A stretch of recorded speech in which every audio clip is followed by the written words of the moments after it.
हाय, मैं हूं अमित और आप देख रहे हैं ईके electronics and engineering work channel. इस चैनल में हर एक वीडियो किसी न किसी टेक्नोलॉजी से रिलेटिव होती है। हो सकता है आपके काम आ जाए, इसलिए इस चैनल को लाइक करें, शेयर करें और सब्सक्राइब करें ताकि मेरे हर एक नए वीडियो आपके यहाँ तक आसानी से पहुँच सके और मेरे इस चैनल के ज़रिए आप कुछ ना कुछ सीख सकें। तो आज कुछ ऐसी वीडियो होने वाली है एक कार्बोरेटर सेटिंग के ऊपर। मार्केट में 98 से 90% जितने भी मैकेनिक हैं, मैं दावे के साथ गारंटी ठोक के कहता हूँ कि किसी को कार्बोरेटर की सेटिंग पता नहीं है। हो सकता है कुछ ट्रेनिंग लेकर आए होते हैं जैसे एजेंसी वगैरह में, उनको पता होता है। बाकी मार्केट में जितने उपलब्ध मिस्त्री हैं, फिटर हैं, रनिंग वाले, वो किसी को भी कार्बोरेटर का पता नहीं होता है। काफ़ी जगहों पे बहस हो जाती है, ऐसे नहीं ऐसे सेटिंग होता है, बट मैं देखता हूँ कि उनको एक्चुअली कार्बोरेटर सेटिंग पता नहीं होता है। तो आज की वीडियो मेरी एक कार्बोरेटर सेटिंग के ऊपर होने वाली है। ध्यान से सुने। हर घर में मोटरसाइकिल या स्कूटी कुछ ना कुछ तो इससे रिलेटिव होती है और ये तो बहुत ही इम्पोर्टेंट चीज़ है। हालांकि आज की डेट में कार्बोरेटर मोटरसाइकिल से, टू व्हीलर से हटते जा रहा है, बट जो पुरानी है उसको तो हमें यूज़ करना है और क्लियर है कि उसकी सेटिंग आपको भी जानना बहुत ज़रूरी है। तो अब इसके मैं फ़ायदे बताता हूँ। कार्बोरेटर अगर सेटिंग एक्यूरेट है तो आपकी केपीएल के ऊपर फ़र्क पड़ता है, आपके इंजन के ऊपर फ़र्क पड़ता है और पिकअप में भी फ़र्क पड़ता है और पॉल्यूशन जिसको बोलते हैं उसमें भी फ़र्क पड़ता है। और हो सकता है कुछ कंडीशन में बार बार आपको स्पार्क प्लग चेंज करने की ज़रूरत पड़ती है या शॉर्ट होता है, वो भी एक बहुत बड़ा रीज़न होता है, कार्बोरेटर सेटिंग में आता है। तो आपको दिख रहा है एक मेरे पास मोटरसाइकिल है, तो ये कार्बोरेटर कुछ ऐसा होता है और इसमें आपको 3 सेटिंग दिखती है। एक ये फर्स्ट जो कि सबसे नीचे, जो ये कटोरी टाइप की होती है, जो नीचे जिसमें फ्यूल इकट्ठा होता है और एक छोटी सी पाइप लगी रहती है ड्रेनेज के लिए। तो ये एक होता है एडजस्टिंग। एक आपको दूसरा एडजस्टिंग मिलता है, ये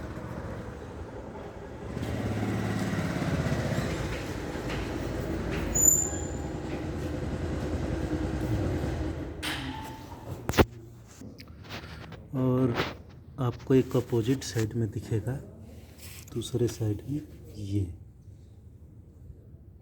आपको दिखाता हूँ। ये थोड़ा सा बाहर निकला रहता है, किसी भी कंपनी की मोटरसाइकिल हो उसमें थोड़ा सा बाहर निकला रहता है। तो ये 3 नंबर है, आपको 1 2 3 ये तीसरा नंबर है। तो अब इनके काम बताता हूँ मैं। जो 1 नंबर का आपको दिखा है, जो सबसे नीचे होता है, सारे जितने कार्बोरेटर होंगे उसमें नीचे ही होगा। तो उसमें क्या होता है, जब फ्यूल में कचरा आ जाता है या पानी आ जाता है तो वो ड्रेनेज का काम करता है। जो 2 नंबर होता है वो होता है फ्यूल और एयर दोनों के मिक्सचर को कंट्रोल करना है। हमें फ्यूल कितना चाहिए, एयर कितना चाहिए, उससे एडजस्ट होता है। ठीक है, बहुत ही मोस्ट इम्पोर्टेंट चीज़ है वो। और ये तीसरा होता है, ये होता है आरपीएम एडजस्ट। हम इससे मोटरसाइकिल की आरपीएम बढ़ा भी सकते हैं, कम भी कर सकते हैं, वो हमारे ऊपर डिपेंड करता है।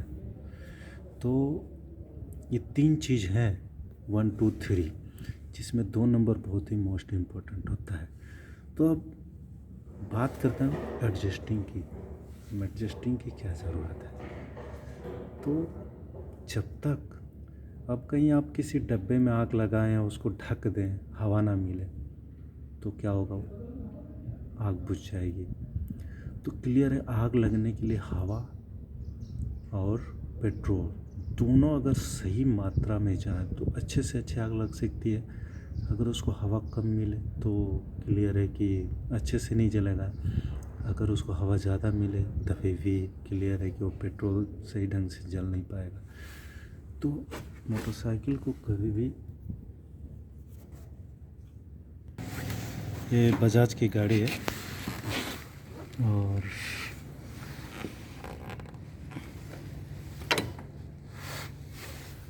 पल्सर गाड़ी है। इसमें भी मैं आपको दिखाता हूँ।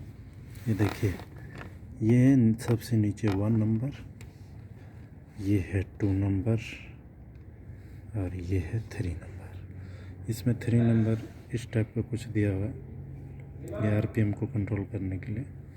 ये फ्यूल एडजस्टिंग वाला है, फ्यूल एयर, ये ड्रेनेज के लिए।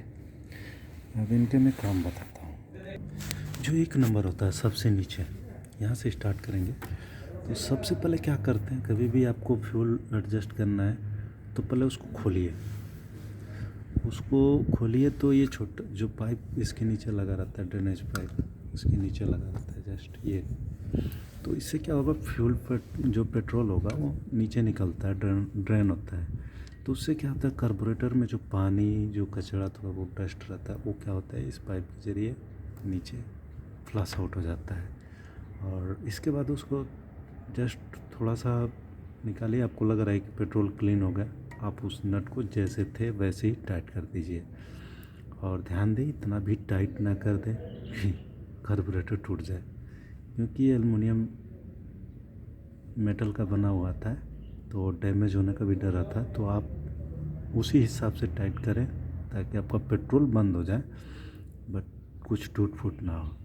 अब दूसरे एडजस्टिंग की बात करते हैं, तो दूसरा हम बाद में करते हैं, ठीक है। फिर गाड़ी को आप डबल स्टैंड में लगाइए। आप फर्स्ट ड्रेनेज कर दिए, इसके बाद गाड़ी को डबल स्टैंड में लगाइए, गाड़ी को स्टार्ट करिए। जस्ट थोड़ा देर, मतलब 30 सेकेंड, आधा मिनट आप गाड़ी स्टार्ट करने के बाद आपको क्या करना है, जो कार्बोरेटर का जो 3rd नंबर मैंने बताया, आरपीएम वाले नट को क्या करना है, टाइट करना है। यानी गाड़ी की आरपीएम को बढ़ाना है। आरपीएम इतना लेके जाना है कि गाड़ी की आरपीएम ज़्यादा हो और इतना भी ज़्यादा ना हो। एक ऐसे आरपीएम होना यहाँ पे ज़रूरी है। मतलब आप समझिए कि गाड़ी की रनिंग, आप एक उम्मीद करिए कि आप 30 की स्पीड में जब गाड़ी चलती है तो उसका आरपीएम क्या होता है, उस स्पीड में इसको लेकर जाइए। ज़्यादा फुल भी नहीं, ज़्यादा कम भी नहीं, मीडियम रेंज में, ठीक है। उससे क्या होगा, गाड़ी की आपकी जो स्पीड है, गाड़ी के इंजन की स्पीड है, वो थोड़ी सी ज़्यादा होगी।